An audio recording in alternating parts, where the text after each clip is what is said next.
Good morning students, welcome to my YouTube channel business and accountancy ज्ञान। कल हमने issue of shares का introduction topic किया था। आज हम नेक्स्ट टॉपिक कर रहे हैं कि शेयर्स को हम कितनी तरह से इशू कर सकते हैं। तो देखिए, शेयर्स को इशू करने के 3 तरीके हैं: at par, at premium and at discount. At par का मतलब होता है कि कोई भी शेयर मान लो 10 रुपीज़ का है और उसको हम 10 में ही मार्केट में इशू कर रहे हैं, तो वो हमारा एट पार होता है। एट प्रीमियम का मतलब होता है कि कोई भी शेयर्स जैसे 10 रुपीज़ का है तो उसको हम उससे ज़्यादा वैल्यू में इशू करते हैं। यानी कि 10 का शेयर अगर हम 12 रुपीज़ में करते हैं या 15 में करते हैं, it's depend on the credit worthy of the company कि कंपनी की रेपुटेशन मार्केट में कैसी है, उतने ही ज़्यादा हम प्रीमियम पे इशू कर सकते हैं। और ये तभी होता है जब कंपनी अच्छी ग्रोथ पे होती है और उसके शेयर्स को लोग खरीदना चाहते हैं, तो हम प्रीमियम पे इशू कर सकते हैं। अब एट डिस्काउंट पे इशू करने का मतलब होता है कि कम में इशू करना, लेकिन इस पे कंपनी एक्ट 2013 ने रेस्ट्रिक्शन लगा दी है कि अब कोई भी कंपनी अपने शेयर्स को डिस्काउंट पे इशू नहीं कर सकती है, तो ये हमको नहीं करना है। ये मैंने जस्ट आपको बता दिया कि एट डिस्काउंट पे भी पहले होता था लेकिन अब नहीं होता है, तो एट पार और एट प्रीमियम पे ही हम अब शेयर को इशू कर सकते हैं। तो सबसे पहले हम एट पार का केस देखते हैं, जिसमें जितनी वैल्यू का शेयर होता है उसको उतने में ही इशू किया जाता है मार्केट में। इसका एक क्वेश्चन करते हैं। X limited invited application for ₹50,000 shares for 50,000 shares of ₹10 each. 50,000 shares के लिए एप्लीकेशन इनवाइट करी है और 10 रुपये का एक शेयर है। Payments were to be made as follows. Payments मंगाई गई है on application 3, allotment 2, first call 3, final call 2। अब देखिए आगे क्या होता है। All shares were applied and duly received. सारे शेयर्स के लिए हमें एप्लीकेशन मिल गई है और सारा पैसा भी मिल गया है, कुछ ड्यू नहीं रहा। You are required to prepare necessary journal entries and bank account. हमें करना क्या है, जर्नल एंट्री पास करनी है और बैंक अकाउंट बनाना है।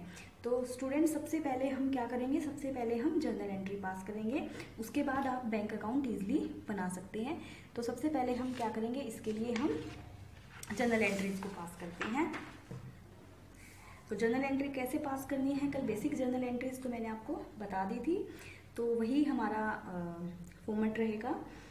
सबसे पहले हमने एप्लीकेशन इनवाइट करी है, तो सबसे पहले हमें एप्लीकेशन का पैसा मिलता है। तो एप्लीकेशन है हमारी ₹3 रुपीज़ की एप्लीकेशन है। तो फर्स्ट एंट्री आपकी हो जाएगी bank account debit to equity share application. अब मैंने यहाँ पे इक्विटी क्यों लिखा, मैंने यहाँ इक्विटी इसलिए लिखा है क्योंकि या तो आपको हम किस टाइप के शेयर, 2 टाइप के होते हैं ना, प्रेफरेंस और इक्विटी, या तो क्वेश्चन के अंदर क्लियर लिखा होगा कि हम किस टाइप का कर रहे हैं इशू, नहीं लिखा होता है तो हमें इक्विटी मानना होता है उसको। तो 50,000 हमारे शेयर्स थे और 3 रुपीज़ अमाउंट है ऑन एप्लीकेशन, तो हो जाएंगे 1,50,000। फर्स्ट एंट्री हमारी ये हो गई। अगर हम नरेशन लिखना चाहेंगे तो इसके लिए रिसीव्ड एप्लीकेशन मनी, ये नरेशन हो गई। अब नेक्स्ट जर्नल एंट्री क्या होगी, इसको हम ड्यू कर देंगे, शेयर कैपिटल में ट्रांसफर कर देंगे। तो equity share application account debit to equity share capital. अब हमने क्या किया, इक्विटी एप्लीकेशन का पैसा कैपिटल के अंदर ट्रांसफर कर दिया। जितना पैसा मिला था सारा का सारा हम ट्रांसफर कर देंगे। तो 1,50,000 रुपीज़ हमने ट्रांसफर कर दिए। तो ये हो जाएगा आपका transfer of equity application to capital account. अब नेक्स्ट हमारी जर्नल एंट्री होगी फॉर ड्यू ऑफ अलॉटमेंट। अब हम अलॉटमेंट को ड्यू करेंगे। क्योंकि इससे पहले तो हमें पता नहीं था कि हमारा मिनिमम सब्सक्रिप्शन होगा या नहीं, जैसे मैंने आपको कल बताया था। लेकिन अब हमें पता चल गया कि इतने लोग हमारे शेयर होल्डर्स हैं और उनको हम शेयर अलॉट करने वाले हैं। तो सबसे पहले हमें अलॉटमेंट को ड्यू करना पड़ेगा। तो एंट्री होगी आपकी equity share allotment account debit to equity share capital account. अब हमारी अलॉटमेंट जो है वो 2 रुपीज़ की थी, तो 50,000 शेयर्स पे 2 रुपीज़ के हिसाब से बन जाएंगे 1 लाख, और ये हो जाएगा फॉर ड्यू ऑफ अलॉटमेंट। अब नेक्स्ट अलॉटमेंट का पैसा हमें रिसीव हो जाएगा, तो ये बन जाएगा आपका bank account debit to equity share allotment account 1 lakh. पूरे हमें रिसीव हो गए, कोई एरियर नहीं है, तो हम पूरा 1 लाख यहाँ डाल देंगे और यहाँ पे डाल देंगे हम फॉर रिसीव अलॉटमेंट मनी। अब नेक्स्ट हमें ड्यू करना है फर्स्ट कॉल, तो एंट्री हो जाएगी equity share first call account debit to equity share capital account. अब हमारी फर्स्ट कॉल थी 3 रुपीज़ की, तो 50,000 शेयर 3 रुपीज़ ईच, ये हो जाएगा टोटल आपका 1,50,000।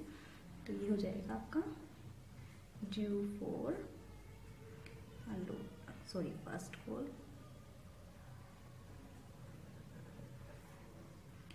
अब हमें फर्स्ट कॉल रिसीव हो जाएगी, तो एंट्री कर देंगे हम bank account debit to equity share first call account 1,50,000। अब इसी तरह से हम अपनी फाइनल कॉल को ड्यू कर देंगे।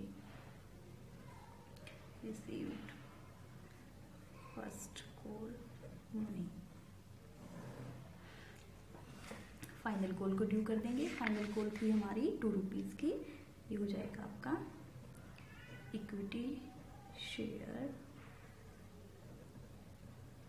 Final call account debit to equity share capital account. Final call 2 rupees की थी, 50,000 हमारे टोटल शेयर्स थे, तो 1 लाख अमाउंट हो जाएगी इसकी। अब नेक्स्ट हम इसको रिसीव कर लेंगे बैंक अकाउंट डेबिट।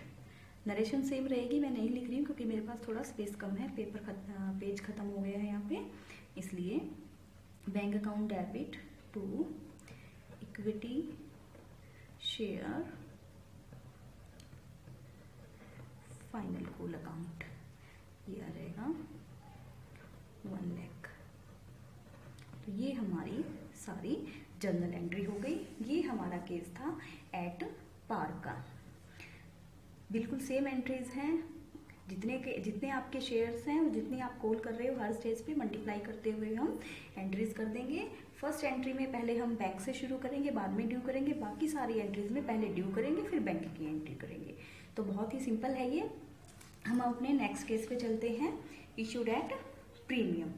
अब प्रीमियम क्या होता है ये तो मैंने आपको समझा ही दिया, जिसमें प्रीमियम में जैसे हमारा शेयर अगर 10 रुपये का है और मार्केट में उसको हम 12 रुपये में इशू कर रहे हैं, तो 2 रुपीज़ क्या हो जाएगा, हमारा प्रीमियम हो जाएगा।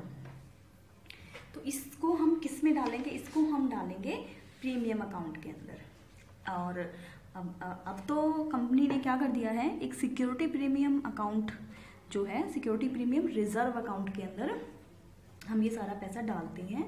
Security premium reserve,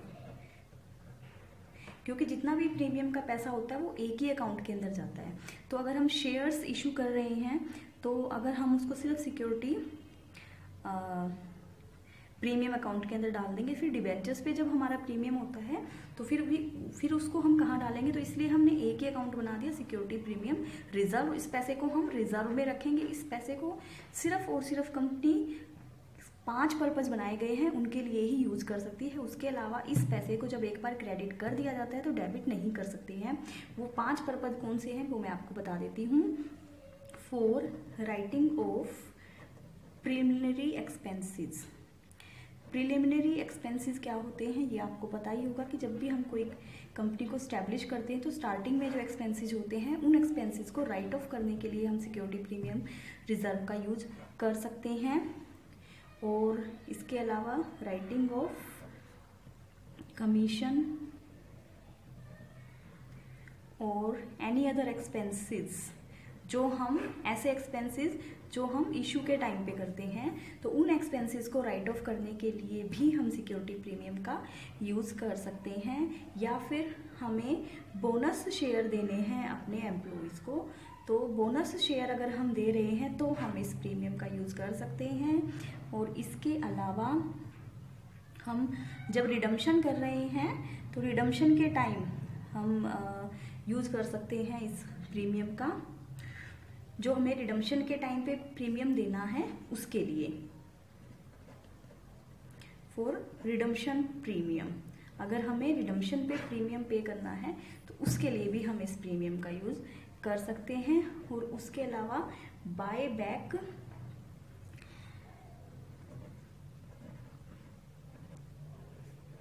on shares, जो कंपनी के खुद के शेयर्स होते हैं उनको मार्केट से दोबारा खरीदने के लिए। तो ये सिर्फ 5 पर्पज हैं जिनके लिए इस सिक्योरिटी प्रीमियम को हम डेबिट कर सकते हैं। उसके अलावा किसी भी पर्पज के लिए हम इसको डेबिट नहीं कर सकते हैं। अब हम देखते हैं कि सिक्योरिटी प्रीमियम रिजर्व के केस में हमें एंट्री किस तरीके से करनी है। तो मैं वही सेम क्वेश्चन ले रही हूँ, इसमें मैंने थोड़ा सा मॉडिफाई कर दिया है कि इसमें वैसे तो प्रीमियम जो है वो किसी भी स्टेज पे मंगवा सकते हैं। वो कंपनी की मर्जी होती है कि वो प्रीमियम एप्लीकेशन के साथ मंगाए, अलॉटमेंट के साथ मंगाए या कॉल के साथ मंगाए, या सब के साथ भी मंगा सकती है अगर प्रीमियम ज़्यादा है तो।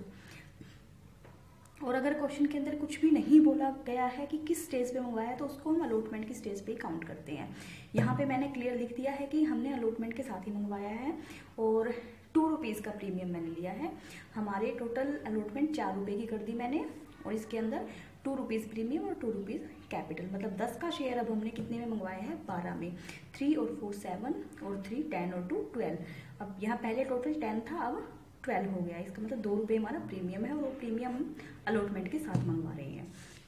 तो अब हम कैसे मंगवाएंगे, एंट्री कैसे करेंगे। आपकी जो बाकी सारी एंट्रीज हैं वो सेम रहेंगी, उन एंट्रीज के अंदर आपका कोई भी चेंज नहीं आएगा। सिर्फ आपका जो चेंज आएगा वो आएगा अलॉटमेंट की एंट्री के अंदर। तो मैं आपको सिर्फ वही एंट्री करके दिखा देती हूँ कि उस एंट्री को हम कैसे पास करेंगे।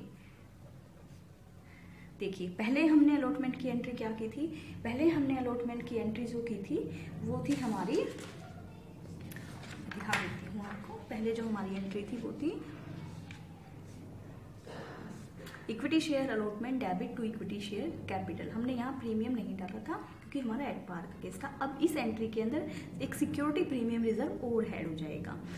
प्रीमियम का पैसा क्योंकि हमें अलग अकाउंट में डालना है, उसको हम कैपिटल में नहीं डाल सकते हैं, वो हमारा पैसा रिजर्व में जाएगा। तो कैपिटल अलग दिखाएंगे और रिजर्व अलग दिखाएंगे, और ये एंट्री हमेशा ड्यू एंट्री के साथ ही होती है। जो प्रीमियम हम शो करते हैं वो ड्यू एंट्री के साथ करते हैं, बैंक अकाउंट वाली एंट्री के साथ नहीं करते हैं। तो क्या एंट्री हो जाएगी हमारी, equity share allotment account debit to equity share capital account, and साथ में ऐड हो जाएगा to security premium reserve. Security premium reserve. अब हमारे 50,000 शेयर्स थे, हमारे 2 रुपीज़ कैपिटल के और 2 रुपीज़ प्रीमियम के थे। तो टोटल अलॉटमेंट 4 रुपीज़ की थी, तो टोटल अलॉटमेंट में आ जाएंगे 50,000 मल्टीप्लाई 4 यानी कि 2 लाख, और कैपिटल में आ जाएंगे 50,000 मल्टीप्लाई 2 यानी कि 1 लाख, और प्रीमियम में आ जाएंगे 50,000 मल्टीप्लाई 2 यानी कि 1 लाख। मतलब आपको करना क्या है, सीधा सीधा जो कैपिटल का अमाउंट है वो कैपिटल में और जो प्रीमियम का अमाउंट है वो प्रीमियम में डालना है। सिर्फ आपका प्रीमियम के केस में ये एक एंट्री चेंज हो जाएगी। और इसके अलावा जिस भी स्टेज पे हमने मंगवाया है, जैसे यहाँ तो मैंने अलॉटमेंट पे लिया है, अगर एप्लीकेशन के साथ मंगाया होता तो जो एप्लीकेशन की जो एंट्री थी उसमें हम सिक्योरिटी प्रीमियम रिजर्व ऐड कर देते, या फिर कॉल्स के साथ मंगाया होता तो कॉल्स के साथ हम ये ऐड कर देते। बस इतना ही डिफरेंस है प्रीमियम का। इसके बाद नेक्स्ट वीडियो में हम टॉपिक करेंगे, अपना नेक्स्ट टॉपिक करेंगे। आई होप सो ये आपको समझ में आ गया होगा। किसी की भी कोई क्वेरी हो तो प्लीज़ कमेंट बॉक्स में डाल दीजिएगा। Thank you guys.